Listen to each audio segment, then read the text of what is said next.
Hi, my name is Brian Latta, and this is my race, class, gender, and equity assignment for AEP855. When researching the suggested sites for inclusive leadership, I came upon a video containing a quote that really grabbed my attention and set my thoughts into motion. I make a difference, but I cannot do it alone. In the spirit of inclusive leadership, this quote summarizes the importance of working collaboratively versus working alone. Barry Posner is a best-selling author, co-author of many leadership resources, including The Leadership Challenge, A Leader's Legacy, and Encouraging the Heart.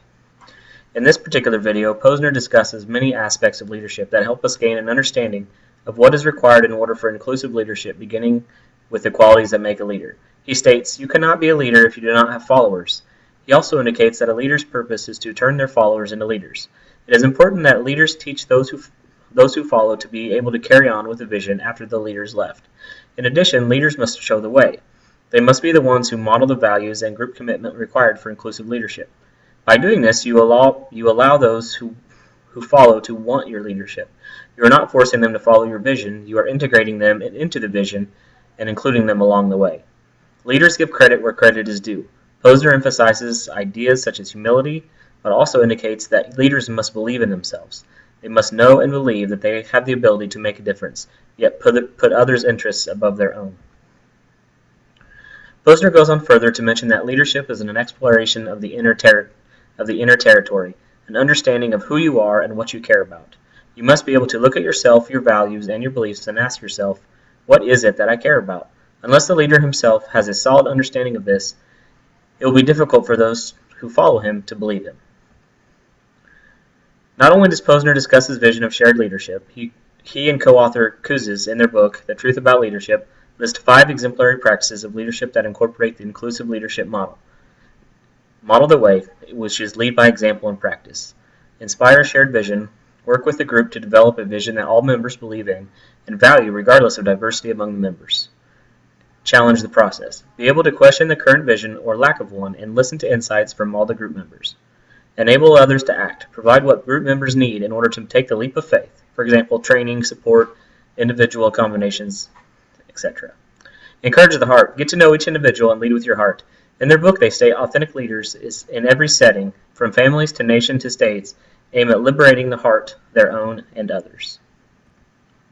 Another video segment that I found that supports the idea of inclusive leadership is an interview excerpt with Jim Collins discussing his book, Good to Great, where he writes about how companies go from being good to being great. I felt this video had similar beliefs about leadership and inclusive leadership as the Posner video. One key point Collins made was that a genius with 1,000 helpers is not a leader. Simply being able to manage people and getting them to do what you want them to do does not promote inclusive leadership. He also indicates that, prior to many people's beliefs, charisma is not everything. Even the most charismatic leader cannot sweet-talk their way into the hearts of their followers. He indicates that the focus should be on the good of the company, and goes on to discuss Level 5 leadership. So what is a Level 5 leader? According to Collins, a Level 5 leader encourages groups to work collaboratively to search for answers. They must support answers to the problems with data and be able to analyze the data. He emphasizes the enlistment of people loyal to data versus the enlistment of people loyal to the leader.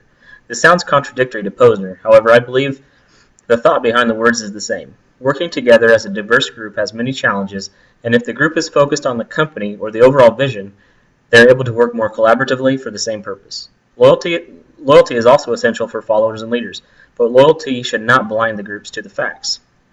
He further discussed a Level 5 leader as one who is ambitious for the cause, the company, and the work. This means that the employees or group members have the best interests of the whole group in mind and not necessarily the best interests of themselves. Level 5 leaders also have the will to make good the ambition to the cause. Also, finally, a good leader does not take credit, he rather gives credit to the team. After watching the 2 videos, I had to ask myself, so inclusive leadership, Posner and Collins, what's the link? What makes these leadership theories relevant to inclusive leadership? Well, what I found was that inclusive leaders do not limit collaborative efforts based on race, class, access, gender, or equity. Collaborative teams are built based on a shared vision. Shared vision and ambition drive the team, not the individual power or the status. Diversity is necessary to achieve team goals based upon original ideas, values, and beliefs that evolve into an overall vision shared by the entire group. In order to apply the practice of including inclusive leadership to my daily life, I chose to look at my student leadership group at Northwest High School, Grizzlies for Change. Specifically, I want to discuss how the inclusive leadership practices I learned can be applied to increase collaborative efforts and inclusive practices within our group currently and in the future. Based on the quote from Posner, either lead by example or don't lead at all, I found that there are 4 key elements of inclusive leadership that I must continue to be mindful of when working with such a young, diverse group of students. Actions speak louder than words. I must be a positive role model and deliberately practice communications through actions, and not so many words. And that seeing is believing. I have witnessed the power of this, and I must remind myself that sometimes people need to see the value in order to become a believer.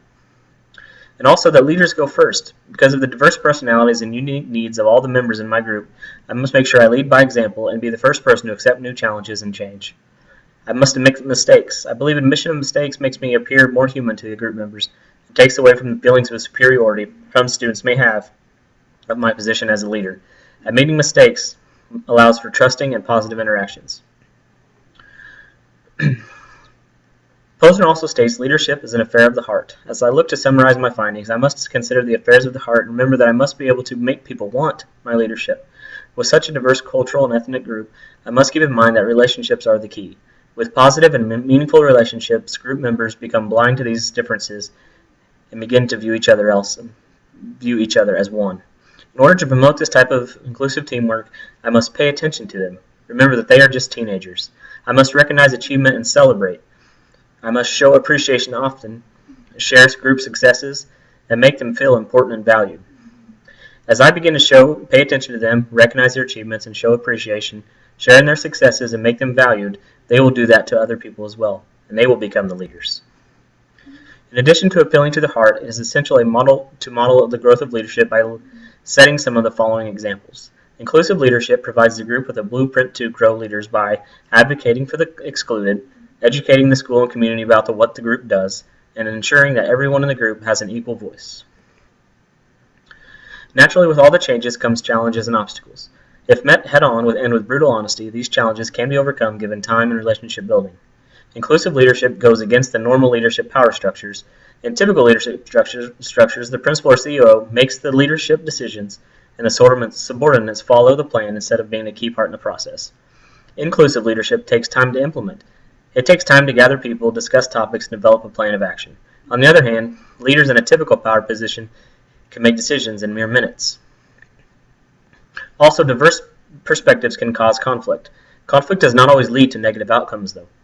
The truth is that the challenge is a crucible for greatness.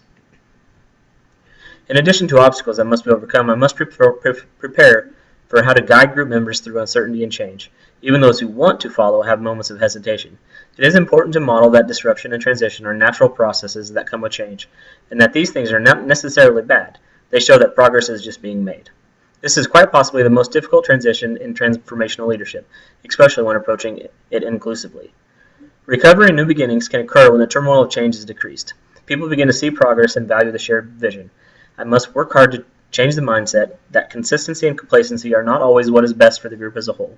The old saying, if it ain't broke, don't fix it, does not apply to inclusive leadership. Throughout all these changes, challenges, and obstacles, there is one element I must constantly address. Again, the truth is that challenge is the crucible for greatness. Thank you.